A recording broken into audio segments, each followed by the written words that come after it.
Yo, yo, yo, all my gamer fringulums. It's Sunday, March 3rd, but as you can see, I've rebranded, just trying a different name. I now call it the Game Adaptation Newscast. I don't know, maybe adding the word cast will help, because everyone loves podcasts, everybody has one, and I listen to them all day. But this is for the week of February 26th to March 3rd, and let's get into the news after the intro.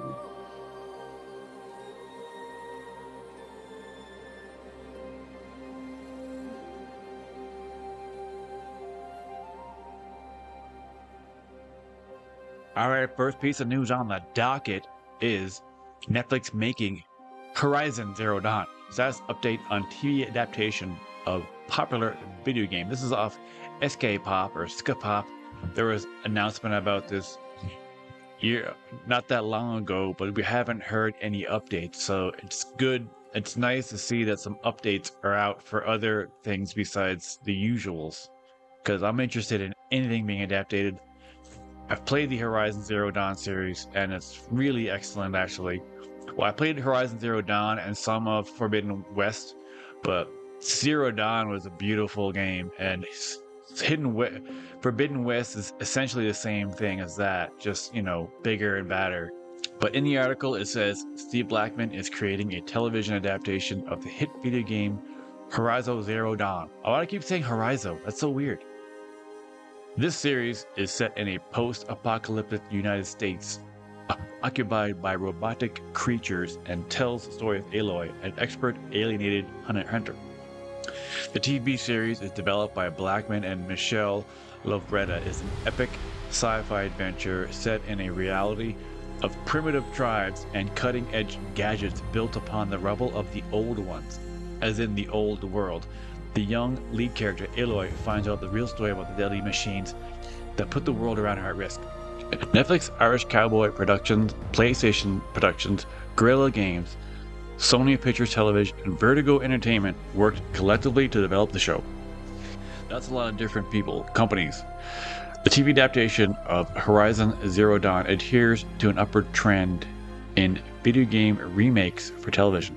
I don't know why I'm calling it a remake. It's not a remake. That's the weird way of putting it. The TV series is still in the stages of creation and has a tentative title of Horizon 2074.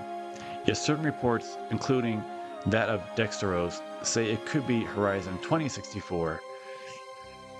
I'm not sure why it's either of those. 2074, 2064, what's the difference? Who's creating the series? Steve Blackman, series creator of The Umbrella Academy, which is a cool show on Netflix. I enjoyed it. Michelle Lovretta is currently directing the TV adaptation of Horizon Zero Dawn. Currently, as in literally right now, currently? Or that's just who's going to be directing it. The sweeping sci-fi series unfolds in a distant world where primitive tribes exist alongside sophisticated technology on the crumbling foundations of a modern-day United States. The story follows Aloy, a young, marginalized hunter, as she breaks down the dark secrets of an age in which non-violent gadgets have evolved into deadly predators.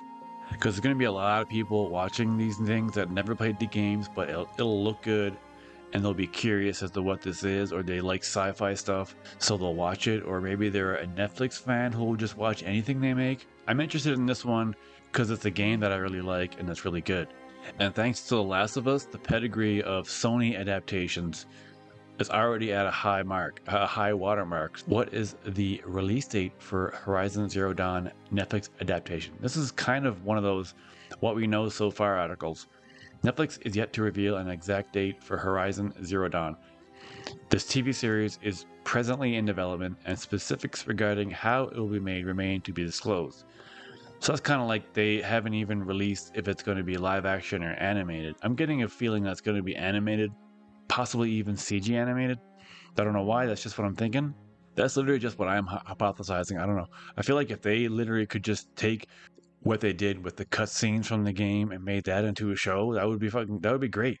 Steve Blackman told Deadline, "We're thrilled to be working with Netflix and all of our partners on developing this groundbreaking stories. The television series will take place in a post-apocalyptic setting where humanity has fallen back to primitive tribes living with robotic creatures in machine-dominated conditions." So Nothing revealed about the story at all, or even if it's live action or animated. The saga will probably follow Aloy, a hunter and archer, as she discovers more information about the world's past and the mechanical beings that now patrol the Earth. So not the greatest update. It's more of like a what we know so far, but we don't have a release date. What form it's going to be on Netflix. Right now, all we can do is wait. I'm interested in this one. I'm going to be checking the progress on it for sure. All right, well, back to some more Last of Us casting news. This is from March 1st on Variety. Last of Us Season 2 cast Danny Ramirez, Tati Gabriel, Arila Bearer. Sorry if I'm getting that name wrong. The Last of Us Season 2 has added 4 new cast members. Variety has been learned. Danny Ramirez from Top Gun Maverick and The Falcon and the Winter Soldier. Ariella Barra, How I Blew Up a Pipeline and Runaways. I've known her from that. I don't remember Danny Ramirez in Falcon and the Winter Soldier, but that was a pretty stinking forgettable show as far as I'm concerned.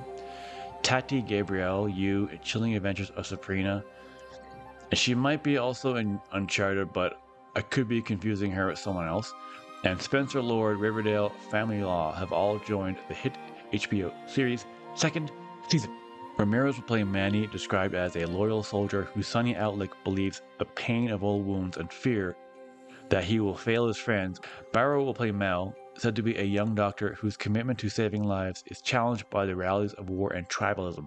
Gabrielle has been cast as Nora, a military medic struggling to come to terms with the sins of her past, and Lord will appear as Owen, a gentle soul trapped in a warrior's body, condemned to fight an enemy he refuses to hate. These are the 4 castings of the second season for Last of Us. Aside from returning stars Pedropascal as Joel, Bellaramsey as Ellie, the new season will also feature Isabella Mercadina, Young Mazzino as Jesse. Young Mazzino just kind of sounds like a gangster rap name. Like that's a pretty cool name. And of course, Caitlin Dever as Abby. Catherine O'Hara is recently cast in an undisclosed role, but it's important to note that these new 4 characters are all on Abby's crew. They're not new people on the quote-unquote good side. These are all crew on Abby's side. So, but yes, it is important to note that these are could be the bad guys, considering how last piece of news for the week and the one that I'm most interested in, and that's why I made it the last piece of the news. But yes, a bit more info-ish has been dropped for the new Fallout show, which comes out in a bit more than a month, and I'm so excited. Prime Video has released a sneak peek at Vault 33 featuring Kyle MacLachlan, but they're using vintage character posters that are kind of in the style of the games and as well as the world of the games. The world has this weird, like, futuristic but also retro style to it. But the big picture in this article is from Collider, and it says here, get ready for warmer weather and cold beverages with Lucy, Cooper Howard, and Maximus in Prime Video's heading into March, and we're finally starting to crawl out of winter. Hopefully that means warmer weather is on its way, along with sitting and enjoying a nice cold beverage. So crack open your Nuka-Cola and join Ella Parnell and friends in these gorgeous new character posters to promote Prime Video's new upcoming television adaptation of the series Fallout. But here we see Lucy, Ella Parnell's character, just enjoying a Nuka-Cola, so that's unusual. Fallout Prime. Fallout Prime sounds like it could be a name of a game. Fallout Prime. But there is Mrs. Parnell looking nice and cute with her Nuka-Cola, but it's interesting that in all the trailers, when she's out on the world, her hair is in a ponytail, but in this pic, it's down, so interesting to note, but probably not a thing that matters. But then, of course, the character I'm excited to see the most, Mr. Walton Goggins playing the ghoul. I like over here they have more, definitely looks like he was maybe shooting at these, not that any of them broke. Like there's smoke coming out of his gun. So there you can see, the clear shot of the ghoul and his handgun and the, kind of Winchester rifle, whatnot he has here. But over here, it's interesting to note, over here we got the Vault Boys, and one of them is missing a head. He's been shooting at this, and he's been knocking over the bottles of Nuka-Cola. One's all foamy, you can see. But down here is another Vault Boy Right, but it's interesting to note that the Vault Boy is giving a thumbs up. So in from the games, I don't remember if they give you an actual upgrade, but in the series, it just means that the Vault Boy is giving you a thumbs up about living in a vault. Don't worry about it. Everything's going to be a-okay, which is, clearly a lie. Once again, more than anything, I am just loving that they are just going for the exact replication of the game and not trying to deviate, which I think is why the newer ones coming out, adaptations, are better and doing better. And the last picture is of Maximus, who I feel like almost this picture could be a spoiler in a way, because in any of the trailers they never showed him in the armor. Obviously, he's going to be in it. He's like a Brotherhood of Steel recruit. You see in the trailer, you can see he's very like excited and hyped about being a Brotherhood of Steel recruit. I'm guessing he's going to start as a kind of recruit and eventually evolve to wearing the armor, but I don't dig the whole idea that they showed it in this picture. In a way, it's kind of a spoiler to me, I think.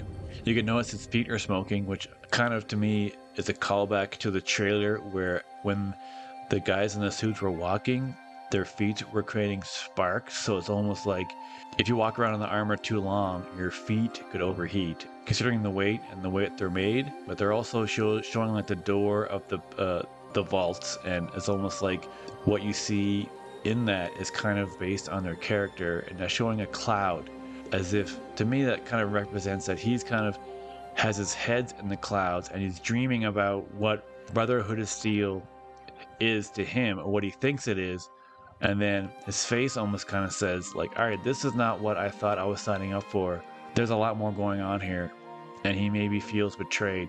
And this is all just speculation that I'm getting from the picture, but if you watch the trailers, you see he has very excited attitude and he's can't wait to kind of get out there. And now that he's out there, he's kind of like, okay, what the F? Well, all my gamer friends and family and whatnot, that was the end of the news for the week.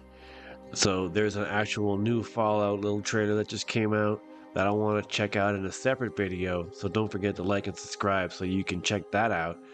But that was it for the week of March 26th to February 3rd to March 26th. Got it backwards. But let me know what you think about my new rebranding of the game adaptation newscast. Just trying something new. I always thought that the video game adaptation news was kind of a boring name, but I kind of wanted to name it something that's kind of keywordy, so maybe people would find it that way. But considering I just changed it today, we'll have to see how this turns out. But until then, people, don't forget to like and subscribe, and as always, don't forget to keep gaming.